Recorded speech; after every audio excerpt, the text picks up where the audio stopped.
Muito bem, a presidente do Superior Tribunal de Justiça, que é considerada a terceira instância, aquela que está acima do TRF4 e abaixo do Supremo Tribunal Federal, STF, ministra Laurita Vaz, negou nesta terça-feira um habeas corpus ao ex-presidente Lula e afirmou que não era atribuição de um juiz plantonista mandar soltar o petista. O habeas corpus analisado pela ministra foi pedido por um advogado de São Paulo contra a decisão de domingo do presidente do TRF4, Thompson Flores, de manter Lula preso.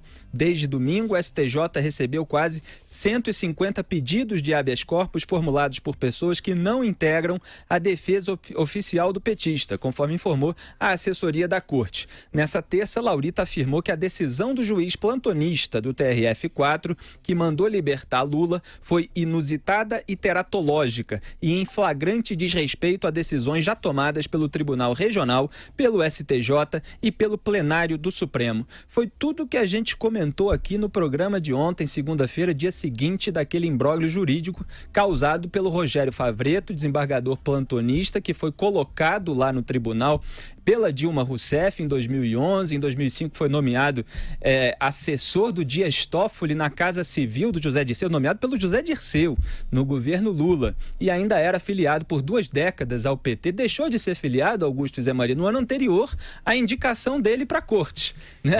O que fica parecendo que ele simplesmente deixou a carteirinha de lado para poder entrar para um tribunal, né, afetando aquela imparcialidade que eles gostam muito. Em 2006, é bom lembrar também, ele doou R$60, essa fortuna, né, para a campanha do deputado petista Paulo Pimenta, que era um dos autores do pedido de habeas corpus do Lula, que ele acatou, mas que felizmente foi derrubado. Então, o que a Laurita Vaz está dizendo é que ele desrespeitou a decisão da 8ª turma do próprio TRF4, o tribunal do qual ele faz parte, quando os 3 desembargadores condenaram por unanimidade o Lula a 12 anos e 1 mês de prisão, e as decisões do STJ de negar o habeas corpus ao petista por 5-0 e do plenário do Supremo Tribunal Federal, que negou o habeas corpus também pelo placar de 6-5. Ele deixou de ser filiado ao partido para servir ao partido como elemento infiltrado na justiça, um advogado disfarçado de desembargador. Foi por isso que ele saiu do partido. Ele continua. Ninguém sai do PT, né? Na verdade. E esse aí continua. Ele só se fantasiou de juiz, e juiz não pode ser militar num partido oficialmente, e ele fingiu que saiu. Como vimos esse domingo, ele continua mais petista do que nunca. A defesa do Lula já entupiu, este é o termo, o Tribunal Regional Federal com 44 recursos. Estão esgotados os recursos nessa instância, está tudo liquidado. O que fez o juiz deliberadamente, juiz não, o que fez o falso desembargador aí, desembargador de Araque, foi deliberadamente uma tentativa de fazer com que o PT pudesse usar uma foto do Lula sendo libertado e uma foto do Lula sendo preso novamente, que seria desfeita essa decisão absurda no dia seguinte, mas aí seria apresentado de novo um corrupto condenado a 12 anos e 1 mês de prisão como um perseguido político. Não deu certo esse plano. Está encerrado esse negócio. Agora, todo mundo pode apresentar recurso, não vai terminar nunca mais. Agora é um advogado que não faz parte da defesa do Lula oficialmente, mas entra com outro pedido, já são 77 recursos, ou 78, se contar isso aí dessa trinca formada aí pelo Paulo Pimenta, pelo Paulo Teixeira e pelo nosso inevitável Vadido Araújo. Ele não vai acabar nunca. A justiça precisa tomar vergonha e parar com esse abuso. E aí, José Maria Trindade? Olha, a ministra Laurita decidiu ali e descascou para cima de quem entrou na linha de soltar o ex-presidente Lula no teatro, né? Aliás, ela disse que era uma decisão teratológica, né? Contra a ordem e contra a lógica. Definiu ali que um ministro ou um juiz de plantão não pode decidir um assunto que já estava sendo definido, ou houve uma definição no plenário da corte. Ela elogiou o juiz Sérgio Moro. ela disse que ele acertou ao comunicar ao fato ao seu Tribunal Superior, né, que no caso era o TRF4, ao presidente Thompson Flores, e não imediatamente soltar o ex-presidente Lula. Ela aproveitou essa decisão, que era uma decisão simples, de um advogado que pediu em nome do ex-presidente Lula, não estava constituído e tal. Mas acontece que o habeas corpus é um instrumento muito ágil e nobre, e tem que ser assim. É tanto que qualquer preso ali na porta de uma cadeia tem uma cópia de um habeas corpus que pode ser feito por qualquer um. E ela usou exatamente este habeas corpus para definir ali pontos muito importantes. Primeiro, é de que um plantonista não pode utilizar o que ela chama ali de momento fragilizado da justiça, né? E tomar decisões assim. Segundo, de que foi uma decisão descabida e totalmente fora da lógica e da ordem da justiça brasileira.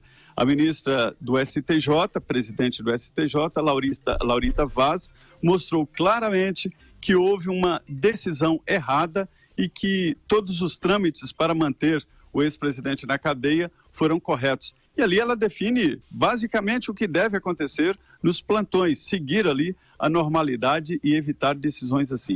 Eu achei muito importante, foi uma decisão em um habeas corpus qualquer, porque sequer estava sendo apresentado pela defesa do ex-presidente Lula, mas ela tomou aquela decisão e deu as cartas e mostrou que o STJ vai ficar vigilante. É isso aí, Zé Maria Trindade. Aliás, eu vou citar aqui a Laurita Vaz exatamente o que ela escreveu para elogiar a atitude do juiz Sérgio Moro, que foi muito criticada aí no debate público.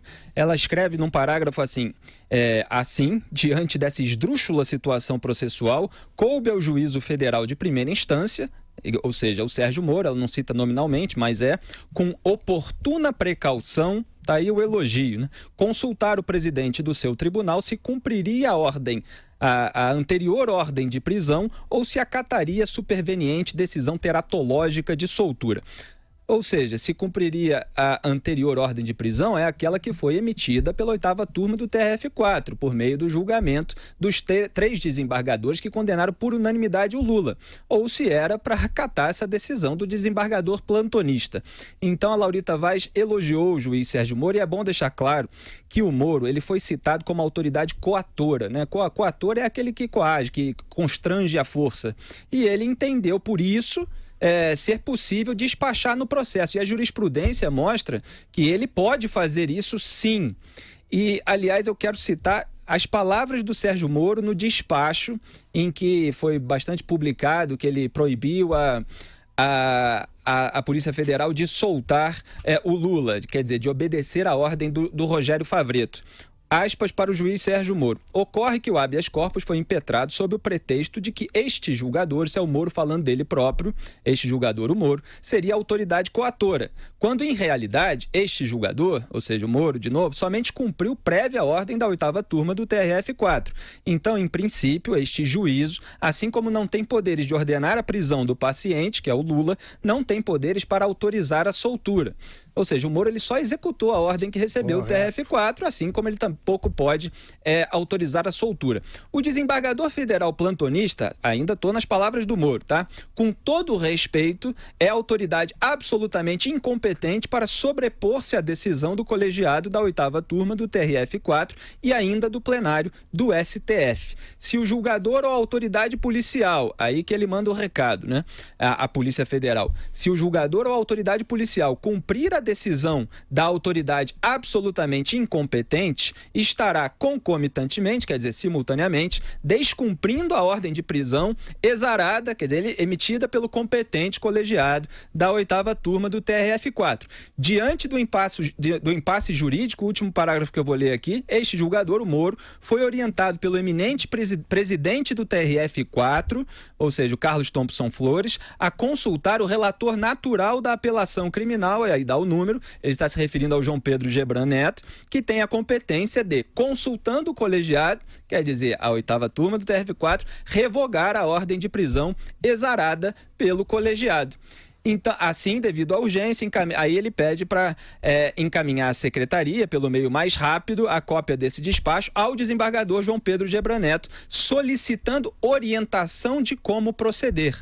O Moro, na prática, não proibiu nada. Ele simplesmente foi citado no pedido de soltura do Lula, então ele se sentiu autorizado a despachar sobre o processo e ele disse que a autoridade policial estaria desobedecendo aquela decisão de prisão feita anteriormente pela 8ª turma. E aí falou para a decisão ser mandada para o João Pedro Gebran Neto, que é o relator, para que fosse solicitada a orientação de como proceder. Então o Moro está dizendo, olha, isso aqui, o plantonista, com todo respeito, ele é incompetente, é preciso consultar o relator para ver se é para revogar ou não a prisão. O Moro, na prática, não estava decidindo nada. Ele foi citado e despachou. Olha aqui, vamos olhar as coisas como as coisas são. Quem é que estava certo aí? O correto seria libertar o Lula ou manter o Lula na cadeia, cumprindo pena, depois de condenado pelo tribunal em segunda instância, pelo Tribunal Regional Federal da 4ª região? Quer dizer, quem é que estava errado aí? Eu leio com espanto não, né? Nem com surpresa, mas eu leio sempre com pasmo, pela autoridade moral que eles julgam ter aí, os textos de analistas políticos, mas o Moro, ele desobedeceu a uma ordem de um superior, um juiz de um tribunal superior. Ordem ilegal, quer dizer, vamos ver as coisas como as coisas são. Ele impediu, e corretamente, como descreveu o Felipe, né? Então os fatos descritos aí, ele impediu que se consumasse uma decisão criminosa de um juiz nomeado pelo PT e escalado para tentar libertar o Lula ilegalmente. Agora eles falam, bom, o Moro desobedeceu ele subverteu a hierarquia. E o autor do alvará de soltura, o autor da ordem de soltura, do golpe jurídico petista, ele não desobedeceu a tudo, ele quebrou a hierarquia ao descumprir decisões do próprio tribunal a que ele pertence, do Tribunal Superior de Justiça e do Supremo. Esse sim descumpriu. O Moro defendeu o judiciário, que o advogado que virou juiz porque a Dilma Rousseff assim quis, esse sim é que está representando tudo que há de errado no judiciário. Pois é, olha, a ministra Laurita, presidente do STJ, chegou a dizer com todas as letras nessa decisão, Augusto, ela não precisaria colocar esses pontos, bastava rejeitar o habeas corpus, mas ela fez questão de pontuar nesta decisão, negando o habeas corpus ao ex-presidente Lula, os erros ali e os acertos.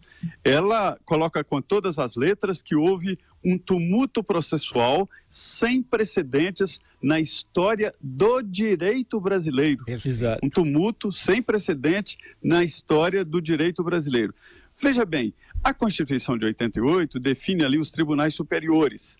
O STJ, Superior Tribunal de Justiça, é o órgão máximo da justiça brasileira em se tratando de lei federal, ou seja, chegou no STJ, parou e criou o Supremo Tribunal Federal não para ser superior ao STJ, mas para fazer o controle constitucional, ou seja, quando a matéria fere a Constituição, aí sim iria para o Supremo Tribunal Federal. Só que o direito brasileiro aprendeu rapidinho. Então, qualquer advogado lá no interior, numa causa qualquer, ele já enfia uma frase lá, um artigo da Constituição, para garantir que o processo chegue ao Supremo Tribunal Federal. Desta forma, o Supremo acabou como palavra final. E o STJ ficou meio apagado, mas não. O STJ é o tribunal máximo em se tratando de lei, federal. Esse processo que o plantonista decidiu lá, na verdade, ele já estava no STJ. E, como você disse, foi decidido também no Supremo Tribunal Federal. Então, foi um erro grave, provocou um tumulto, crise no judiciário, né? E houve quem falasse aí em descrédito, mas não. Mostrou que funciona. Rapidamente, a hierarquia recompõe tudo. E é por isso, Augusto e Felipe, que eu acho que esse episódio foi até positivo, porque mostra para o Toffoli que se ele cometer algo parecido, além de um processo de impeachment, né, será rapidamente a presidente Carmen Lúcia recompõe, né? É isso que nós esperamos que aconteça, caso o Toffoli tenha essa ousadia de tentar soltar o Lula enquanto assumir a presidência da Corte, quando a Carmen Lúcia vai assumir a presidência da República em razão das viagens do Michel Temer e da impossibilidade do Rodrigo Maia e do Eunício Oliveira, presidentes da Câmara e do Senado, respectivamente, assumirem o cargo no lugar do presidente, já que eles concorrerão nas eleições desse ano e a Justiça Eleitoral impede que ocupem cargos executivos até 6 meses antes das eleições. Eu quero só chamar a atenção para o trecho da decisão da Laurita Vaz, do STJ, em que ela diz o seguinte, aspas, reafirma a absoluta incompetência do juízo plantonista, ou seja, do desembargador plantonista Rogério Favretto, para deliberar sobre questão já decidida por este Superior Tribunal de Justiça e pelo Supremo Tribunal Federal, afastando a alegada nulidade arguída. Fecho aspas aí para Laurita Vaz, que simplesmente confirmou. Ela é uma presidente de um tribunal superior que confirmou aquilo que o Moro afirmou no seu despacho, que o juiz, o desembargador Rogério Favretto, era absolutamente incompetente para tomar aquela decisão.